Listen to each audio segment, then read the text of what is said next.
Dongeng Bahasa Indonesia. Sang Gadis Ikan. Suatu ketika, di sebuah tepi sungai, hiduplah seorang pria dan seorang wanita yang memiliki anak perempuan bernama Koi. Koi adalah anak tunggal mereka, dan Koi adalah anak perempuan yang nakal.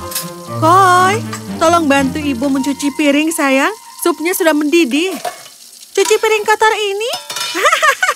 Kau ini sungguh lucu, ibu. Koi tidak akan pernah membantu orang tuanya, dan sebaliknya dia menari dan bermain sepanjang hari.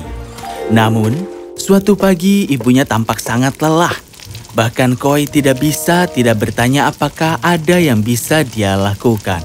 Koi, tolong bawa jaring pancing ini ke tepi sungai dan perbaiki beberapa lubang yang ada di jaring itu. Karena ayahmu bermaksud pergi memancing saat fajar menyingsing. Tentu, Ibu.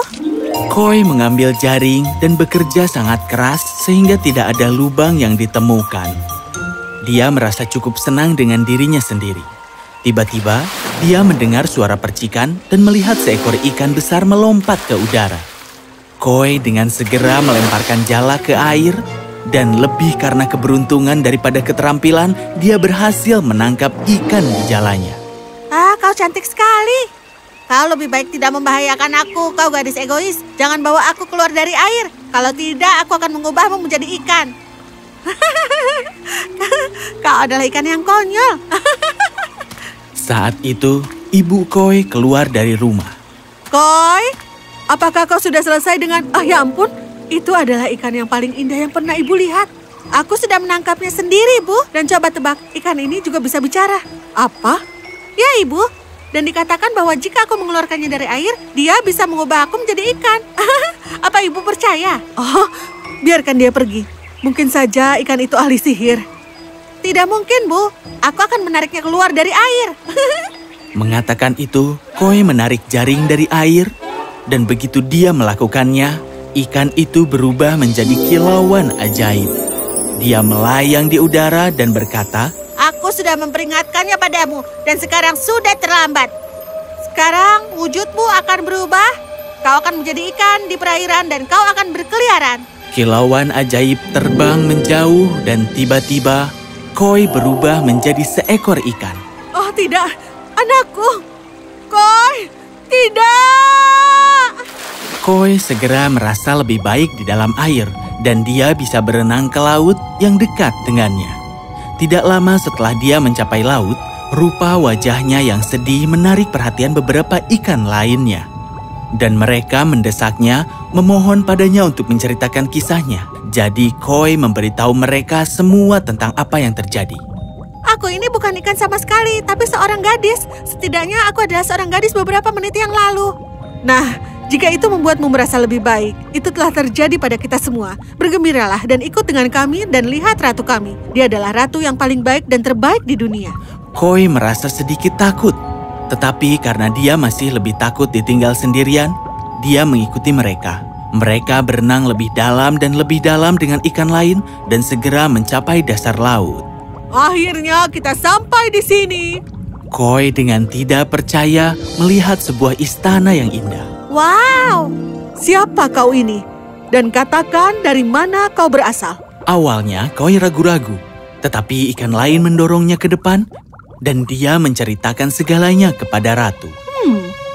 Aku pernah menjadi seorang gadis juga, seorang putri lebih tepatnya. Menikah dengan raja yang tampan dan melahirkan seorang pangeran yang paling tampan yang pernah ada di dunia. Tapi sayang, itu sudah terlalu lama berlalu. Anakku pasti sudah menjadi pemuda sekarang ini. Dan suamiku pasti sudah tua juga. Tapi, apa yang terjadi? Apakah kau juga melukai ikan? Oh, tidak. Aku tidak akan melakukan itu. Menyakiti binatang itu adalah salah, dan kau tidak boleh melakukannya. Koi menundukkan kepalanya karena malu. Kau tahu, seorang penyihir jahat bernama Zorba melihat suamiku ketika dia berbicara kepada orang-orangnya dan jatuh cinta pada suamiku. Dia tidak sadar bahwa dia sudah menikah dengan aku. Dia pergi ke saudara laki-lakinya, sang raksasa, dan mengatakan kepadanya bahwa dia tidak akan menikah kecuali dengan raja. Raksasa datang ke istana, dan ketika dia mengetahui bahwa raja sudah menikah, dia sangat marah. Dan ketika dia menemukan waktu yang tepat, keesokan paginya dia datang dan merebut mahkota dari kepalaku. memelukku dengan cepat. Dia melompat ke udara dan mendarat di dekat laut. Mahkota ini milik saudariku karena dia jatuh cinta dengan raja. Aku akan mengubahmu menjadi ikan sehingga kau tidak akan pernah kembali. Hahaha. Hanya jika kau mendapatkan mahkota ini kembali yang tidak akan pernah terjadi, kau akan berubah kembali menjadi manusia. Sementara itu, saudariku akan menikah dengan raja dan menjadi ratu.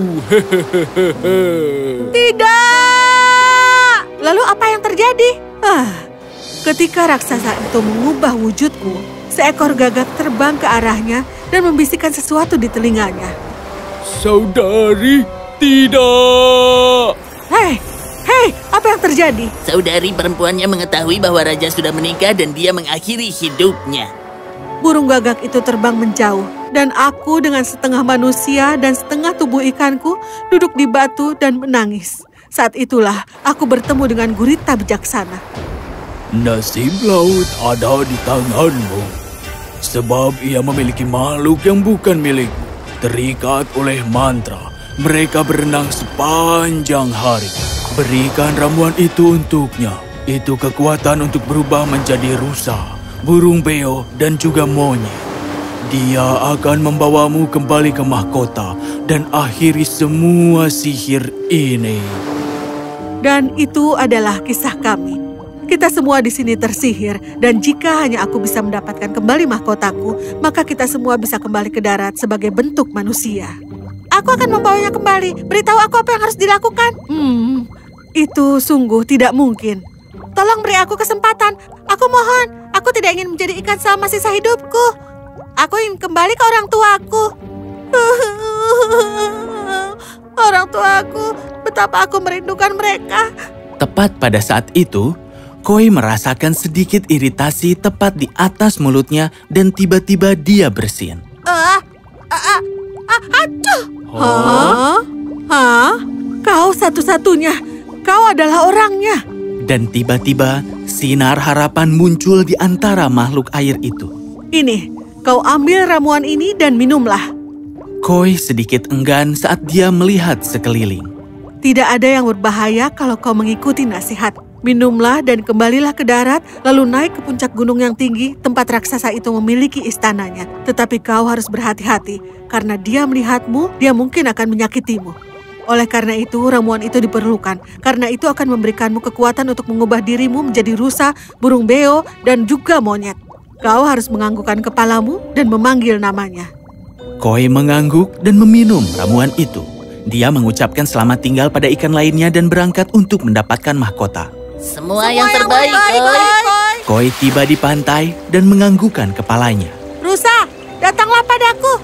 Dan pada saat itu dia berubah menjadi rusa yang cantik dengan tanduk bercabang dan kaki yang ramping. Dia tersenyum dan berlari melompat dengan mudah melewati batu dan semak-semak yang menghalangi jalannya. Segera dia melewati hutan lebat ketika dia tiba-tiba menemukan seorang pria yang sedang duduk di bawah pohon, memainkan serulingnya. Namanya adalah Sylvester, dan dia adalah putra sang ratu. Koi berhenti karena dia belum pernah melihat pria yang begitu tampan. Sylvester memindahkan seruling dari bibirnya dan memandangi rusa itu dengan takjub. Matanya berbinar dan menghipnotis.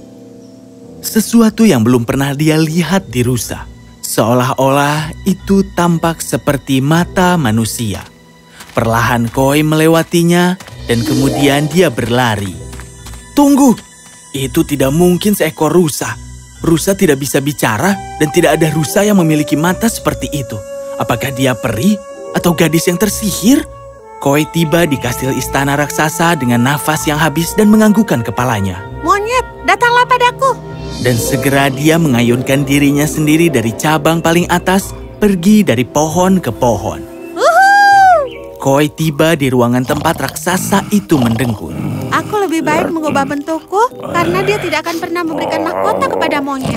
Dia berubah menjadi burung beo merah muda dan abu-abu dan melompat ke raksasa itu. Saat raksasa itu membuka matanya, Koi berkata, Aku di sini untuk mahkota. Kembalikan mahkota itu. Sekarang saudarimu sudah mati dan kau tidak menggunakannya, kan?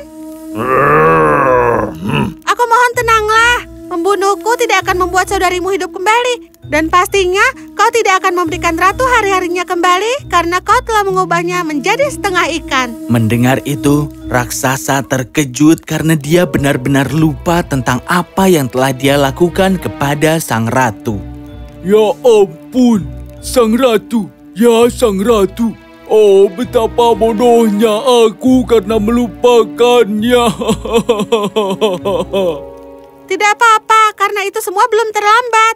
Beri aku mahkota itu, dan aku akan membawanya. Oh, kau burung beo kecil yang manis. Ini, ambil mahkota dan beritahu ratu bahwa aku benar-benar malu dengan perbuatanku. Koi mengambil mahkota darinya dan tanpa menunggu lebih lama lagi, jauh dia terbang keluar jendela. Ketika Koi tiba di laut, dia memanggil untuk terakhir kalinya. Ikan, datanglah padaku. Dan sambil terjun, dia berenang di bawah laut menuju istana, di mana ratu dan semua ikan berkumpul bersama menunggunya. Sudah beberapa bulan Koi pergi, dan sekarang mereka lebih merasa tidak yakin daripada cemas. Lihat, itu dia. Koi langsung menuju sang ratu yang membungkuk dan mengambil mahkotanya, meletakkannya di kepalanya sendiri. Pada saat itu, ekornya berubah dan memperlihatkan sepasang kaki tercantik di dunia.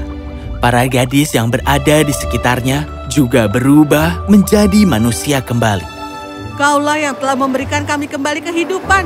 Kau orangnya.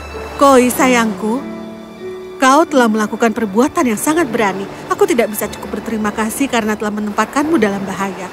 Jaga dirimu baik-baik dan ingatlah bahwa kau bukan manusia yang baik. Kalau kau egois dan tidak baik terhadap manusia dan juga hewan lain di sekitarmu. Aku telah mendapatkan pelajaran, ratuku. Aku tidak akan pernah bersikap tidak baik dan egois kepada siapapun. Dan dengan demikian, mereka berpisah dengan gembira. Ketika Koi sampai di rumah, orang tuanya melompat dengan gembira dan memeluknya erat-erat. Oh, anakku sayang. Aku pikir aku tidak akan pernah melihatmu lagi. Koi menjelaskan kepada orang tuanya apa yang telah terjadi. Orang tuanya terkejut, tetapi juga senang bahwa putri mereka akhirnya pulang. Sementara itu, ratu telah tiba di istana dan menjelaskan segalanya kepada raja dan juga pangeran. Pangeran Sylvester sangat senang melihat ibunya setelah bertahun-tahun. Tetapi jauh di lubuk hatinya, pikirannya hanya memikirkan rusa yang tersihir itu. Apa yang salah, anakku? Apakah kau tidak senang melihat ibumu? Ibu, aku hanya... tidak apa-apa, karena tidak akan ada yang mengerti. Katakan saja padaku, tidak ada seorang ibu yang tidak akan mengerti tentang seorang anaknya. Sylvester memberitahu ibunya tentang rusa yang tersihir dan matanya yang terpesona, dan ternyata ratu hanya menertawakan. Oh, Koi. Koi, apa yang ibu bicarakan? Anakku, kenapa kau tidak ikut denganku? Ya, siapa? Oh, ratuku, dan ini adalah anakku, Sylvester.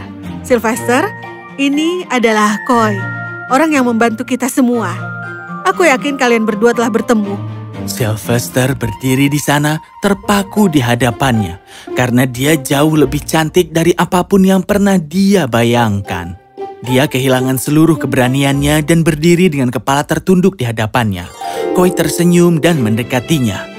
Keduanya saling memandang satu sama lain. Sang ratu bersama dengan orang tua Koi hanya memperhatikan mereka dan tersenyum.